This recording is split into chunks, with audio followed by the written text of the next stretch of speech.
Hello, this is Miss Mandy with the Friday Fix of Book Recommendations. Today you can get your fix of young adult romances. First, we have Love in English by Maria E. Andrew. Anna just moved from Argentina to New Jersey. She finds comfort in her ESOL class, where an international group of students share her struggles in conquering the English language.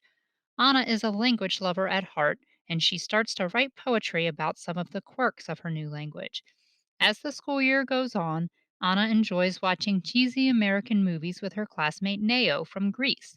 She also enjoys helping her American classmate Harrison with his math homework.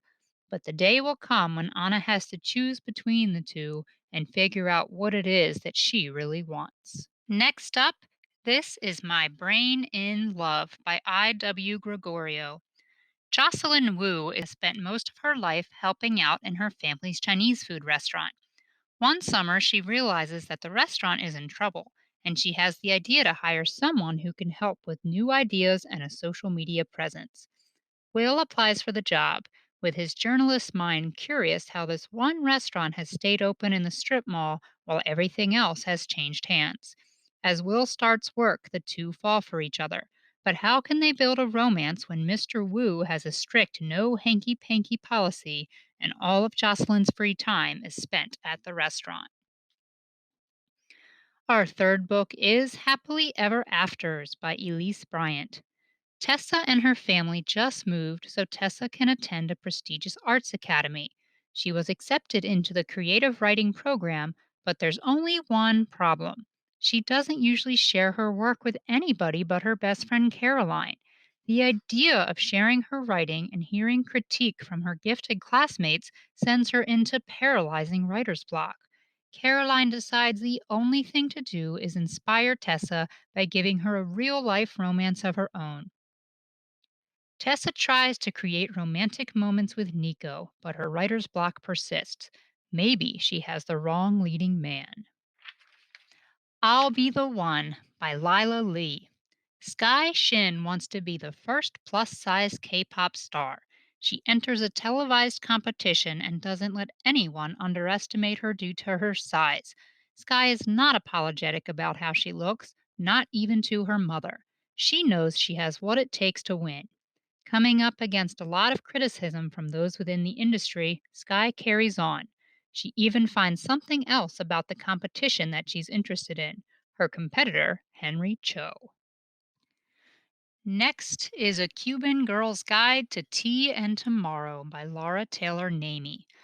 After a perfect storm of heartbreak hits Leela at the end of junior year, her parents decide she needs a change of scenery over the summer.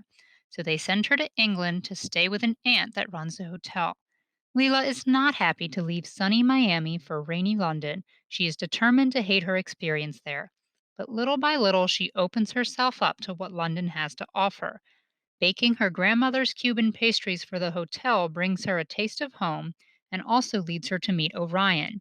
His family owns a tea shop and regularly delivers to the hotel.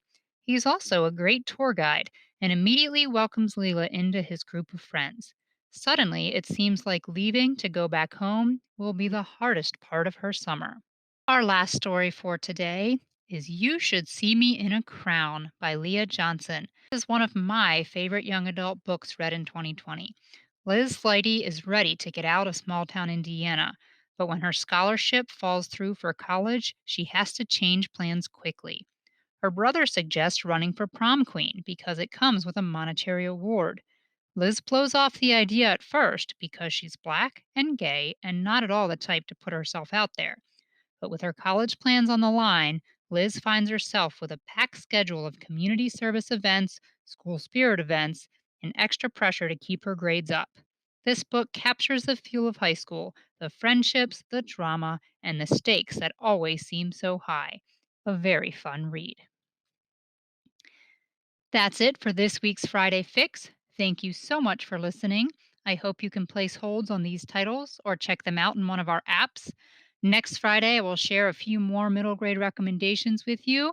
Don't forget, our winter reading challenge is going on now in Beanstack. You can log your reading and have a chance to win some awesome prizes. Have a great weekend.